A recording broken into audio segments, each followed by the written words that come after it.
What's up guys, it's Weston here. So today is the build day. So this is a compact $1,000 gaming system for March 2017.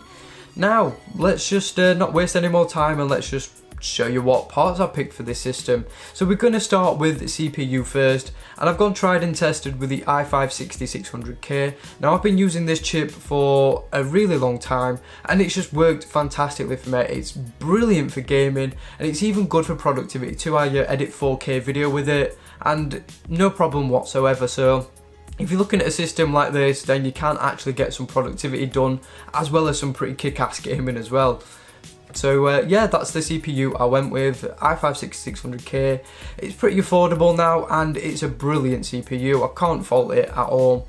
So CPU cooler next. I've gone more budget and saved a little bit of money here. Now I'm not overclocking this system because it just works pretty much as I'd want it to without overclocking. So I just went with a Be Quiet Pure Rock Slim CPU cooler. It's about $20.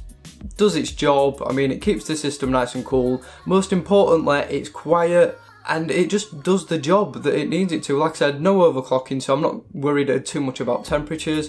So yeah, for the price, I can't complain. Then we get on to the RAM next, and I've just gone 16 gig DDR4 from Kingston, the HyperX, 2133 MHz. Again, just a tried and tested that of RAM, and it just works for what I need it to. So it works for video editing, for gaming at 1080p, and for even gaming at 1440p, which this system is more than capable of doing. Then we get on to the motherboard, which is the MSI B150 Mortar. It's about a $70-ish motherboard and it's pretty impressive. It got some great features, plenty of ports, and most importantly it looks nice and it just fits in with the overall theme of this build. It's just really clean, really simple, and it's not too sort of in your face. It's just a really clean system. So yeah, that's the motherboard I went through, and I'll put some more information in the description if you want to check that out. Then we get on to the graphics card next. Now this thing is a beast, and I'd just like to thank Zotac for supplying me with this. Just a loaner, by the way, for this build series. So a huge thank you goes out to them for making this build possible, and all their links will be in the description and some more information about the graphics card as well. But the graphics card I've gone for is the Zotac 8GB 1070 Extreme Edition, which is an absolute monster of a graphics card. It's got a triple fan cooler, which is just epic. It keeps it really nice and cool, and it's actually surprisingly quiet even at full load as well. And it's got some pretty cool tech where the fans don't kick in until it hits 60 degrees, which is pretty impressive. But it's also got some cool stuff like RGB, where you can have some included software, which I will link in the description as well, and that'll just allow you to change all the LED effects. But you can also control your fans and actually overclock the graphics card from that software as well. And not only that, it looks nice, it's well made, and it's just an absolute beast. And you'll get to see in future videos just how well this GPU does perform. So then we get on to storage, and I've gone for a sort of dual drive configuration. So I've gone with a simple 120 gig SSD from SanDisk as my main storage drive, and on here I'm going to be putting my operating system and a few programs, so like my video editor. But yeah, just $40-ish US, 40 quid UK. What can you expect from an SSD? I mean, like I said, it's quicker loading times than a standard mechanical hard drive, and everything just loads and just runs faster than it does off a mechanical drive. So that's why I think having an SSD is important in a system like this. Next up, we've gone for the Seagate Firecuda hybrid drive. Now I could have gone for a 1TB Western Digital Blue, but then I saw for an extra sort of $20-ish this, and the hybrid drives are apparently 4 times faster than a traditional hard drive. Now I've been using this for a while, and I have to say that the performance is much better than a standard mechanical drive.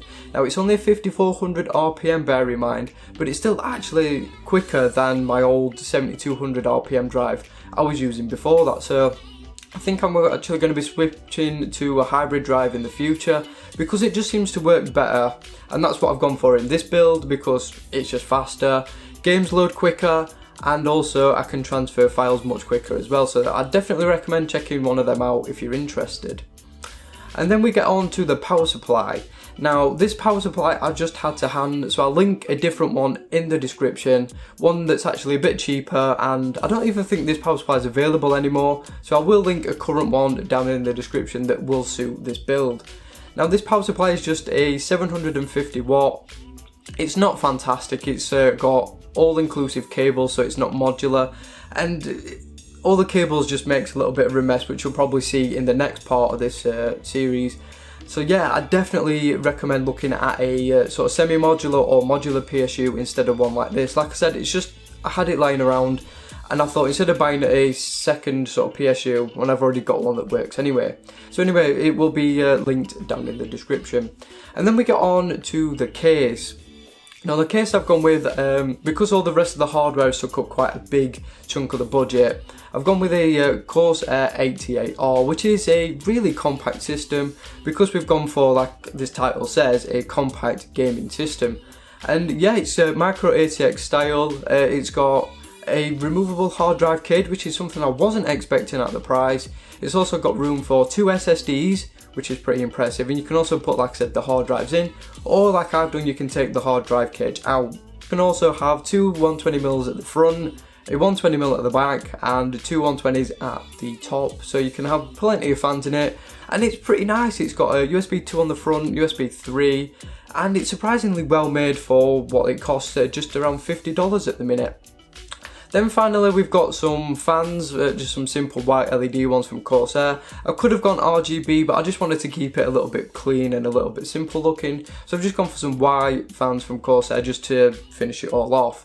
So total cost for this build will be linked in the description. I think it comes to just over $1,000 and around about £1,000 as well. So in the second part of this build, I'm going to be showing you me putting it together. In the third part, I'm going to be doing all the benchmarks, so gaming, productivity, and everything is going to be in one video. And then finally, the fourth part, I might upload some gameplay as well in 1440p. So yeah, there's definitely some exciting things coming, and if you want to subscribe to check all that out, then please do. It costs nothing, and you get to see all my videos when they first come out. So that is pretty much it for this one. Thank you so much for watching, and I will see you all on the very next video.